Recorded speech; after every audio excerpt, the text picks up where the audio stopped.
Tonight, Beaver News reporter Molly Jones shows us what's going on in the depths of Snell Hall with the OSU Craft Center. Then Hayden Wilcox shows us how OSU archaeologists are using mussel shells to get a glimpse of the past. We'll have all that and more on tonight's episode of the Beaver News.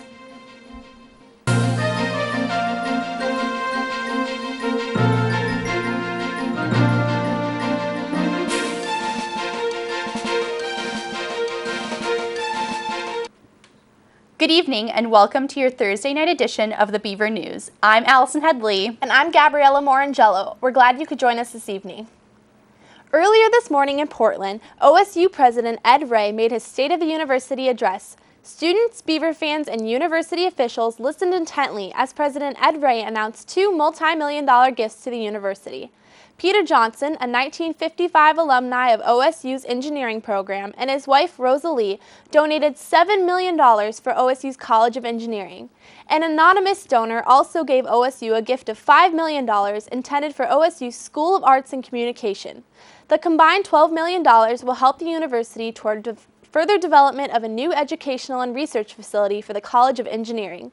According to the Gazette-Times, this money will establish endowments for 4 faculty and staff positions, including Marion Rossi, who is the director of the School of Arts and Communication.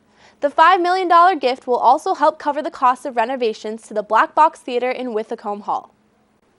Are you a student who is looking for a discount on office supplies or household items? Well, that can of soup may be your ticket to getting a discount on a new keyboard. This Saturday from 8 a.m. until 12 p.m., OSU's store will host its food drive discount sale. Food donations can be turned into price discounts on items such as furniture, sporting goods, and even bicycles. 1 to 2 food item donations can knock 10% off, and 3 or more items can reduce the price by 25% off of your entire purchase at any one of the public sales in February. The event will take place at the OSU's store located at Property Services Building on 644 Southwest 13th Street. If you can't afford to go out and buy new houseware such as dishes, plates, or bowls, then creating your own dishware may be more your style. And we know the place where some students are doing just that, the OSU Craft Center. That's right, Allison. The Craft Center, located in the back part of Snell Hall, has been an outlet of creativity for many students over the years and is utilized by all sorts of students from different backgrounds. We sent Beaver News reporter Molly Jones to give us an inside look at the OSU Craft Center.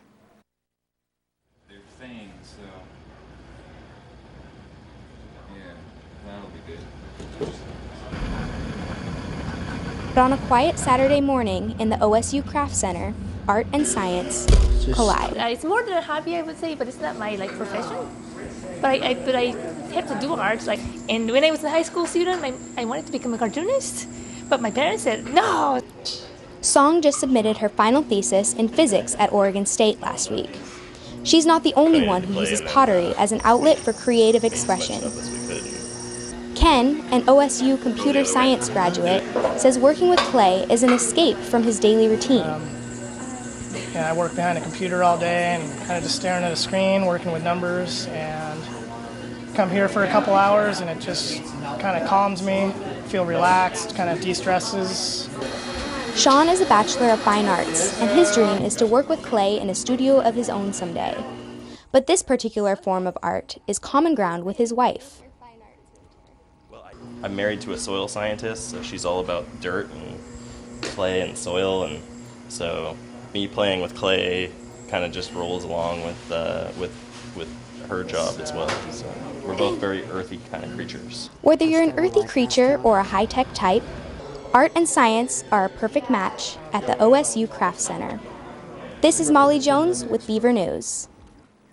And if you're not an earthy creature, then perhaps you're in need of a new blanket, a tie-dye t-shirt, or even a new guitar. The Craft Center holds many classes throughout the year on how to make stained glass creations, silk screenings, to yes, even a guitar building class. The Craft Center is open Monday through Friday from 1 p.m. to 10 p.m. and Saturdays and Sundays from 11 a.m. to 5 p.m. Today marked the first day of the Oregon Higher Education Sustainability Conference at Portland State University, which will continue until tomorrow afternoon. The conference serves as a platform to promote ideas, collaboration, and networking related to innovative sustainability practice and its research in Oregon schools. Both public and private universities will participate in the conference workshops, which feature keynote speakers, discussions, and case studies. The event is co-hosted by Portland State, Oregon State, and the Oregon University System. Have you ever wanted to know how to save a life? Well, Dixon is offering a lifeguard class this weekend from 10 a.m. until 6 p.m. on both Saturday and Sunday. The course is meant to challenge students and help them gain skills designed to keep swimmers safe. This class will include aquatic-specific rescues, first aid, and CPR/AED for the professional rescuer. On the test, participants must complete is to swim 500 yards continuously and retrieve a 10-pound brick from 10 feet underwater. The course is covered over 2 full weekends that you will have to attend to become certified. Yesterday we showed you how archaeologists clean up an excavation site and close it for the season. Tonight we are continuing our investigative series produced by Beaver News reporter Hayden Wilcox. Over the summer, Hayden was able to travel with Associate Professor of Anthropology, Dr. Lauren Davis, for an inside look at what it means to be an archaeologist. Tonight, Hayden will be showing us what happens to the evidence back at the lab. This report was supported by OSU and the Bureau of Land Management. Being an archaeologist takes muscle. Muscle shells, that is. Discarded shell fragments from a prehistoric lunch proved to be useful in determining what life was like when the mussel was alive. They can tell us about the environment at this time, about the aridity, the precipitation through stable isotope analysis. And with a quick swim in the river, anyone can find descendants of these mussels still today. The trick is finding the ones that are over 10,000 years old. Specimens are taken to the lab at OSU where sophisticated technology like this repurposed dental drill carve out clues about prehistoric environments. In an indirect way, we measure things like rainfall. We can measure that by looking at the shell geochemistry, because these little guys are pulling these elements out of the water and recording it for us in the past. They do this by pulling elements out of the water as it passes over them. And the elements and their isotopic composition in the water is determined by things like climatic change. Mussel shell research is new to the world of archaeology, but Dr. Davis believes that these shells hold the key to discovering what life was like in the past. When we get enough of these shells from archaeological sites, we can begin to build a series of snapshots about climate.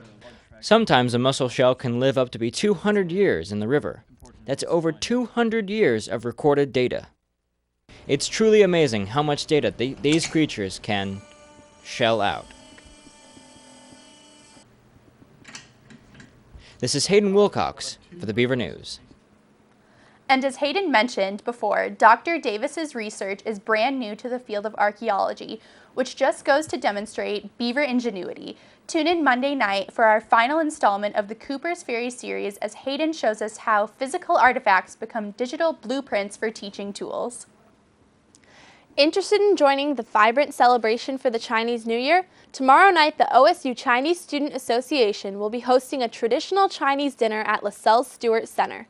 The dinner will begin at 5:45 and is followed by a show in celebration of the New Year. The show, which has been prepared by students, will feature community members, students, and professionals performing in skits, dances, and music. Tickets are available at the Student Events and Activities Center in the MU for $9. Come celebrate the Year of the Snake, which, according to Chinese astrology, is said to bring good luck. If you feel the need to get up and move to shake off these cold winter days, then McAlexander Fieldhouse is the place to be this Saturday. This Saturday, the Fieldhouse will host Battleground Boot Camp from 4 to 5 p.m. But this class isn't for the faint of heart, so come prepared for an intense workout with exercises designed to push you to your limits.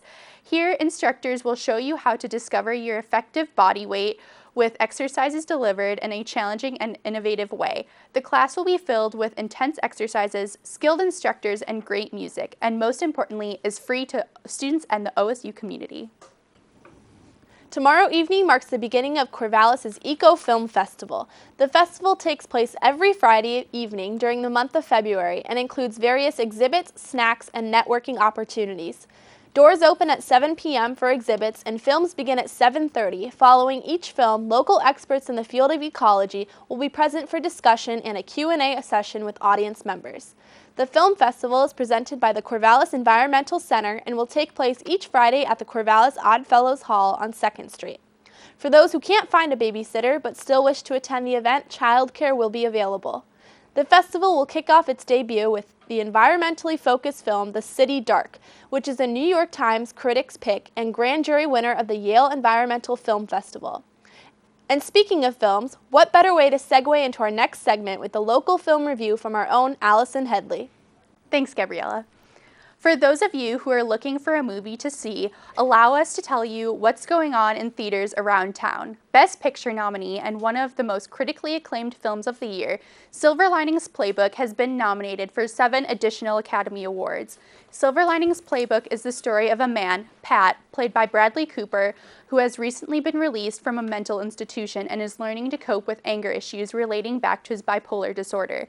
Hung with the town crazy tag, Pat soon meets Tiffany, played by Jennifer Lawrence, who has the same reputation as a sex addict. The story examines their growing friendship and how they both come to terms with the challenges each faces. In the end, romance and trust develop between the two flawed characters, making this a great romantic comedic drama. David O. Russell's story of a man dealing with bipolar disorder is based on his own son's struggle with the disease. Bradley Cooper of Hangover fame and The Hunger Games' Jennifer Lawrence are cast in the lead roles and have been nominated for Best Actor and Best Actress for their performances. Silver Linings Playbook has a running time of 2 hours and is showing at Carmike on Circle Boulevard. And now on to Django. Based on the classic spaghetti westerns of the 60s, Quentin Tarantino's Django Unchained is an Academy Award nominee contender sporting 5 award nominations. The most notable are for Best Picture and Supporting Actor for Christoph Waltz. Waltz won the same award 3 years ago in another Tarantino film, Inglourious Basterds. Django Unchained stars Jamie Foxx in the title role, Waltz, Leonardo DiCaprio, and Samuel L. Jackson. Django Unchained is the story of an enslaved black man in pre-Civil War South set free by a bounty hunter, Dr. King Schultz, played by Waltz. Fox and Waltz become partners hunting fugitives for bounty, with an end goal of finding Django's wife, played by Kerry Washington. A classic Tarantino film, the movie found itself steeped in controversy due to excessive violence and the very liberal use of the N-word, which was highly criticized by African-American director Spike Lee, but defended by Jackson and Fox. Django Unchained has a playing time of 2 hours and 45 minutes and is showing at Regal on 9th Street. Both films are rated R due to violence and adult language and content. Well, before we end tonight's show, let's go to Christy Wilkinson with our Thursday Night Politics Pulse. I'm Christy Wilkinson. In this week's Political Pulse, in the world of national politics, Al Gore made headlines today regarding his television network, Current TV. The multimillionaire past presidential candidate, crusader of green energy, recently sold his television network to Al Jazeera, which is owned by the government Qatar. Now, 16% of American oil is imported from 6 Persian Gulf countries. One of those countries is Qatar. During his national book tour, Al Gore received a lot of criticism regarding the hypocrisy of profiting over $100 million by selling his company to a nation whose major income is from oil production. Networks and TV shows, including the Today Show, Fox News, The Daily Show, and Late Night with Jay Leno, have criticized the sale. Last week, we brought you information regarding current Oregon House Congress. Nationally, the LGBT community has made a major push regarding openly gay or lesbian members.